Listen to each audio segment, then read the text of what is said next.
माओवादीको यो चकचकीमा काम गर्न गाह्रो हुन्छ भनेर तपाईले हामीलाई यति बेला भोट नहाल्नु भएको होइन।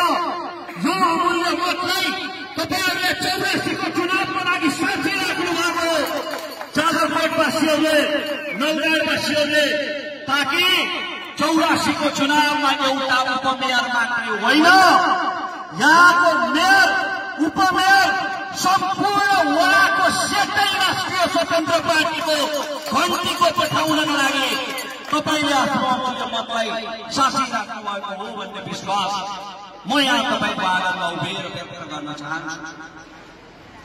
के हुन्छ यदि जनता जागेनन् भने के हुन्छ? तपाईँ हामी जागेनौँ भने के हुन्छ?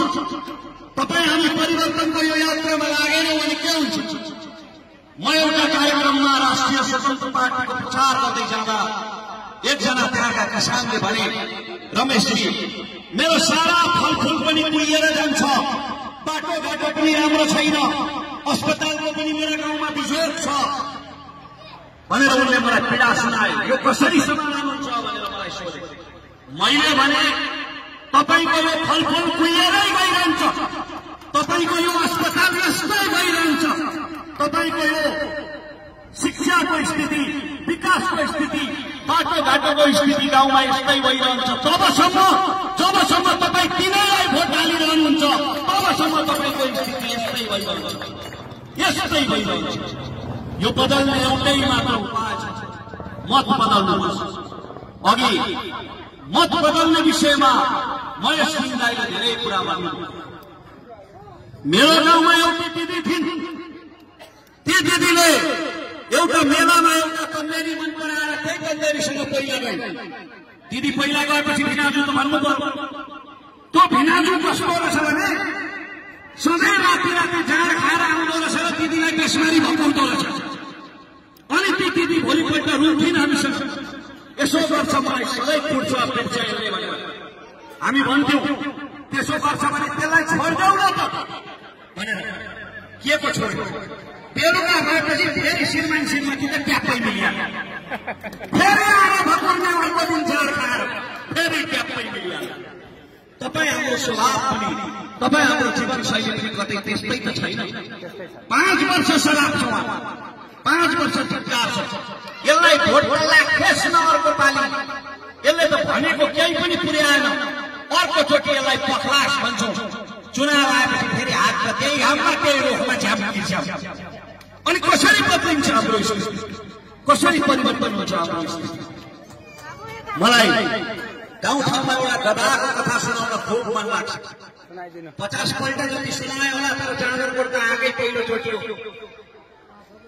एउटा मालिकको 2टा गधा रहेछ, एउटा चाहिँ सोझो गधा रहेछ, मालिकले जे भन्यो त्यही मान्ने, एउटा चाहिँ म जस्तै चलाक गधा रहेछ। अनि त्यो म जस्तै चलाक गधा चाहिँ के भन्दो रहेछ भने सोझो गधालाई, यो मालिकले हामीलाई राम्रोसँग खान पनि दिँदैन, यसले भावी पनि हामीलाई गरुङ्गो बोकाउँछ, यसले हामीलाई कुट्छ पिट्छ, यो मालिककोमा नबसो, भागो उम्क्यौ यो मालिकबाट भागो भनेर भन्दो रहेछ। त्यो सोझो गधा चाहिँ हुँदैन, जस्तै भए पनि हाम्रो मालिकको छोडेर भाग्नु हुँदैन, म त यहीँ बस्छु मालिकको सेवा गर्छु भन्दो। अनि एक दिन त्यो म जस्तो चलाक गधा त मौका पारेर टाप ठोकेछ, त्यहाँ भागेछ, सुइकुच्चा ठोकेछ। 2-4 दिनपछि कता कता जंगलमा चर्न जाँदा मालिक कहाँ गएको थियो, त्यो 2टा गधाको फेरि गएको। अनि त्यो म जस्तै चलाक गधा जुन अघि भागेको थियो त्यो त पुरा मोटाएर हृष्टपुष्ट चिल्लो भएछ, ह्यान्डसम भएछ। अनि त्यो सोझो गधाले सोधे, ए तिमी त ह्यान्डसम भएछौ यार, चिल्लो भएछौ, छोटो भएछौ, कसरी भयो? भन्दा म त त्यति बेलै भागिहालेँ, जंगलमा स्वतन्त्र चर्न पाए, मिठा मिठा घाँस खान पाए, अनि पो यसरी मोटाए त। तँलाई मैले त्यतिखेर पनि भनेको थिएँ, आज पनि भन्छु, यो अत्याचारी मालिकको पन्जाबाट उम्क्यौ भागो भनेर भन्नु। फेरि पनि त्यो सोझो गधाले भनेछ हुँदैन, अब त झन् भाग्नै हुँदैन, मलाई त चिट्ठा पर्नेवाला छ भनेर भनेछ। अनि के चिट्ठा पर्न आएको त तँलाई भन्दा, मेरो मालिक र उसकी छोरी अस्ति गफ गर्दै गरेको सुनेको, मालिकले आफ्नो छोरीलाई भन्दै थियो हेर छोरी, तँ यसपालि स्कुलमा फेल भइस्, अर्कोचोटि पनि फेल भइस् भने तँलाई उद्योग गदासँग बिहे गरिदिन्छु भन्दै थियो मालिक। म त मालिकको चोइ पो हुनेवाला हो। त्यसको चिट्ठा पर्दैछ, कसरी भाग्न मिल्छ म त भन्नु। राजनीतिमा आजसम्म तपाईँ र मसँग गरिएका वाचाहरू, हाम्रा नेताहरूले हामीसँग गरेका वाचाहरू, उही मालिकले गदालाई छोडिदिन्छु भने जस्ता मात्रै। त्यसकारणले आज म तपाईँलाई उम्क्यौँ भन्न आएको, भागौँ भन्न आएको, स्वतन्त्र हौँ भन्न आएको। बाँकी तपाईँको इच्छा, मर्जी तपाईँको।